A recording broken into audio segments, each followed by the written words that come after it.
তুমি মরে গেলে হ্যাঁ পৃথিবীর কিচ্ছু আছে। এই বন্ধুরা ধোকা ধোকা। একটা ফোলা ফাইন তুমি মরলে খানা বন্ধ করতাম, কসম খোদা তুমি লিখে নাও।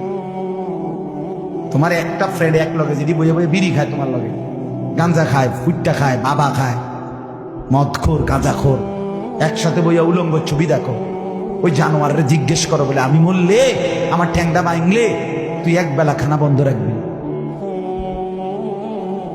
কথা বুঝেন নাই? ধোকা ধোকা, এগুলো ধোকা।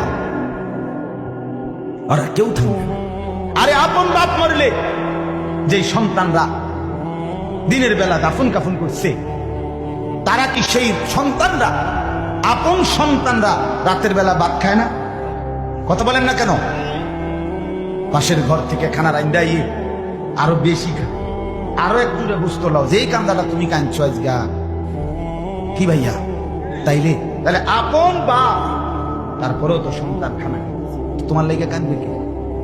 এই জন্য পৃথিবী আমাদের কারো জন্য থামবে না ভাইয়া, থামবে না। সামনের গাড়ি অ্যাক্সিডেন্ট করে, পেছনের গাড়ি অপেক্ষা করে না, পাশ কাইটা কাইটা চলে যায়। জ্যাম বাইজা গেলে আরো শিক্ষার শুরু করে, আরে লোক মরে গেছে, আরে মরলে মরুক বেটা, রাস্তা ক্লিয়ার করতে কম।